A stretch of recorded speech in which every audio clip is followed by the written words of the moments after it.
Monsieur le Président, Madame la Ministre, Madame la rapporteure, chers collègues, dans le monde, 10 tonnes de plastique sont produites chaque seconde, consommant 8% de la production mondiale de pétrole.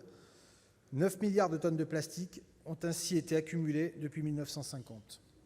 En France, 800 millions de tonnes de déchets sont produits chaque année, soit 25 kilos par seconde. Le plastique représente quant à lui 3 millions de tonnes jetées en France. Ce matériau, qui met des siècles à disparaître, doit donc faire l'objet d'une politique publique ambitieuse et ce projet de loi doit y participer. Bien conscients de ce constat et de la part active que nous y prenons en tant que citoyens, les Français ont massivement évoqué le sujet des déchets lors de leur participation au grand débat. Comme le souligne l'exposé des motifs de ce projet de loi, ils exigent des moyens pour agir à leur échelle. Mais ils appellent également à un changement de paradigme de grande ampleur, un changement à la hauteur de l'enjeu. Rappelons qu'un continent de plastique d'1,6 million de kilomètres carrés flotte actuellement dans l'océan Pacifique. Pour réduire la pollution et notre empreinte écologique, la première des solutions est de limiter à la source la production de déchets et le gaspillage. Le groupe RDSE se joint évidemment à l'ambition du Gouvernement en la matière et salue certaines avancées obtenues en commission la semaine dernière. En ce qui concerne les invendus des produits non alimentaires, il apparaît en effet essentiel d'introduire des sanctions, mais aussi de réaffirmer la hiérarchie des modes de traitement, le recyclage ne devant intervenir qu'en cas d'impossibilité de réemploi et de réutilisation. Nous devons à tout prix éviter que des produits neufs se retrouvent dans le circuit des déchets. C'est pourquoi nous proposerons un amendement afin d'interdire explicitement tout acte visant à rendre les invendus impropres au réemploi. Complétant ces mesures de lutte contre le gaspillage, notre groupe proposera des amendements visant à limiter la production de plastique, d'une part en interdisant la mise sur le marché de certaines bouteilles en plastique et d'autre part en interdisant l'utilisation d'emballages à usage unique pour les repas pris sur place dans les établissements de restauration. Et enfin, en interdisant la mise à disposition de bouteilles d'eau, dosettes et emballages en plastique dans les administrations, considérant qu'elles doivent être exemplaires en la matière. L'information du consommateur permettra par ailleurs d'orienter ses choix vers des produits écologiquement plus vertueux. Les apports du texte semblent aller dans ce sens. S'agissant du geste du tri, l'accompagnement doit se faire de manière plus lisible et transparente, car les diverses signalétiques perturbent le consommateur. Nous soutenons donc les avancées de ce texte et nous en appelons à la bonne volonté des producteurs pour enfin faire apparaître ces informations de manière claire et lisible. Nous saluons bien sûr la création de nouvelles filières de responsabilité élargie du producteur qui transfèrent la responsabilité de la gestion des déchets aux producteurs et incitent à l'éco-conception. L'établissement d'un cadre commun à toutes les filières permettra par ailleurs d'améliorer leur performance environnementale. Parmi les nouvelles filières, celle du BTP attire particulièrement l'attention. Et pour cause. Le secteur du bâtiment produit environ 45 millions de tonnes de déchets chaque année, dont la moitié seulement est valorisée. Une large part fait d'ailleurs l'objet de dépôts sauvages, dont le coût de collecte pèse sur les finances publiques, puisqu'il est estimé à 340 millions d'euros par an.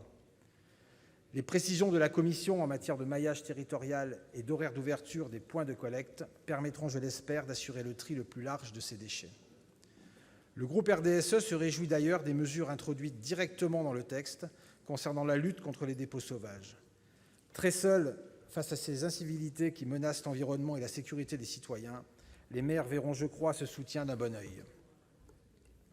Les mesures relatives à l'économie circulaire, qui répondent au paquet européen adopté en mai 2018 et qui reprennent une partie des mesures de la feuille de route économie circulaire établie à la même période, offrent des perspectives intéressantes en matière de réemploi. J'en ai déjà évoqué quelques-unes.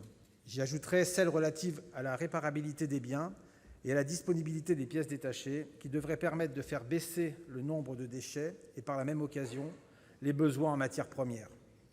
En allongeant la durée d'utilisation d'un bien, on augmente aussi le pouvoir d'achat des ménages et on développe les emplois non délocalisables. Considérant que l'économie circulaire doit être davantage soutenue, nous avons déposé des amendements visant à augmenter encore la part de biens issus du réemploi dans la commande publique et à inciter les collectivités et les administrations publiques à signer des conventions avec des structures de l'économie sociale et solidaire pour favoriser le don de matériel.